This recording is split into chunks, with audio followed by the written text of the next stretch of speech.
लीजिए सुनिए आचार्य चतुर्सेन शास्त्री के लिखे उपन्यास बगुला के पंख का भाग 38 मेरी यानी समीर गोस्वामी की आवाज में। इस घटना के दूसरे ही दिन जुगनू की दावत लाला बुलाकी दास के यहाँ हुई। लाला बुलाकी दास दिल्ली के पुराने रईस और खानदानी जौहरी थे। दिल्ली की प्राचीन परंपराएं और मर्यादाएं उनके घर में पालन होती थीं। दावत भी रईसी ठाठ की थी।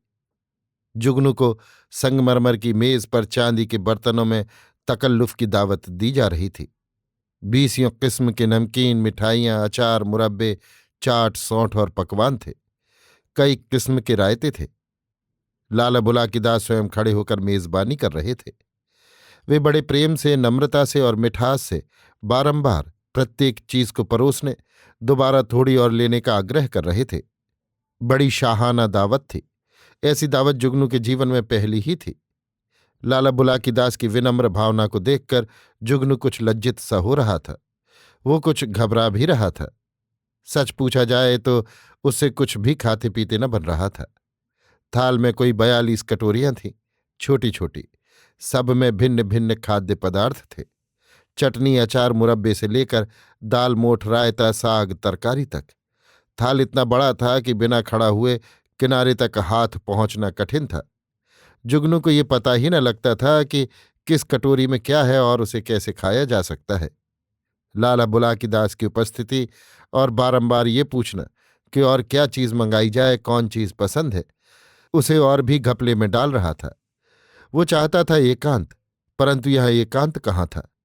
वो खा रहा था भाग्य भरोसे। सच पूछा जाए तो वो हास्यास्पद बन रहा था। कौन वस्तु कैसे खाई जाए ये जानना उसके लिए असंभव था। अतः वो पूड़ी का टुकड़ा उठाकर कभी इस कटोरी में और कभी उस कटोरी में डुबकी लगा मुंह में कौर रख लेता था। एक बार एक कौर में समूचा नींबू का अचार उसने मुंह में रख लिया और उसे हलक में उतारते उसे नानी याद आ गई। दूसरे कौर में एक पूरा रसगुल्ला ही उसने पूड़ी में लपेट दिया और तीसरी बार शिमले की एक समूची मिर्च और चौथी बार बैंगन के भुर्ते को दही समझकर रबड़ी की कटोरी में डाल दिया। दावत चल रही थी और आंखों में आंसू आ रहे थे। मुंह में समूची अचार की मिर्च भरी थी, जिसे किसी तरह वो हलक से उतारने का भगीरथ प्रयत्न कर रहा था। लाला बुलाकी दास बारंबार पूछ रहे थे कि और क्या मंगाऊं, और जुगनू को उनके लिए मुस्कुराना भी पड़ रहा था। क्या किया जाए, दिल्ली की दावत थी। राम राम करके दावत खत्म हुई और बहुत इसरार हुज्जत के बाद जुगनू ने खाने से हाथ खींचा। बड़ी भारी मुहिम फतह हुई। हाथ धोकर वो बैठा तो लाला बुलाकी दास ने सिगरेट पेश की और इसी समय श्रीमती बुलाकी दास कमरे में हंसती हुई आईं। उनके पीछे से मेहरा पानों से भरा डला लिए। जुगनू ने खड़े होकर उनकी अभ्यर्थना की। श्रीमती जी ने पान देने का मेहरा को इशारा किया और जुगनू से कहा, शायद खाना पसंद नहीं आया, कुछ खाया ही नहीं आपने। जुगनू क्या जवाब दे यही न समझ पा रहा था। वो केवल हाथ जोड़कर मुस्कुरा भर दिया, पर उसका रोम रोम कह रहा था, कसम है झाड़ू टोकरे की कि ऐसी दावत उसकी 7 पुश्त को भी कभी नहीं नसीब हुई थी। इस समय श्रीमती जी का निखार मोतियों की आभा को मात कर रहा था। उनके व्यक्तित्व में न केवल सौंदर्य और भरपूर यौवन का ही प्रसार था, एक ऐसी गरिमा, गांभीर्य और रुआब का भी उसमें मिश्रण था कि जुगनू को उनके सामने आंखें उठाने और बोलने की हिम्मत नहीं होती थी। उनकी आंखें बड़ी बड़ी थीं, जिनमें से दया और बड़प्पन झांक रहा था। उन्होंने देखा मुंशी कुछ झेंप रहा है तथा बोल नहीं रहा। उन्होंने कहा, आपने आज यहां आकर बड़ी कृपा की। आप तो अकेले ही हैं, कभी कभी आ जाया कीजिए। मैं आपसे एक काम में मदद लेना चाहती हूँ। आज्ञा कीजिए। मैं अपना एक पुस्तकालय बना रही हूँ। मैं चाहती हूँ कि कुछ अच्छी अच्छी पुस्तकें आप मेरे लिए छांट दें और एक लिस्ट बना दें। संभवतः श्रीमती बुलाकी दास जुगनू को कालिदास का अवतार समझ रही थीं और जुगनू ने भी बड़ी शान से किंतु नम्रतापूर्वक कहा, बड़ी खुशी से, किंतु आप कैसी पुस्तकें पसंद करती हैं? कविता, उपन्यास, साहित्य, इतिहास सभी में मेरी रुचि है। मैं चाहती हूं हमारे गर्ल्स स्कूल में बहुत उत्तम पुस्तकालय हो जाए। ये तो आपके बहुत प्रशंसनीय विचार हैं।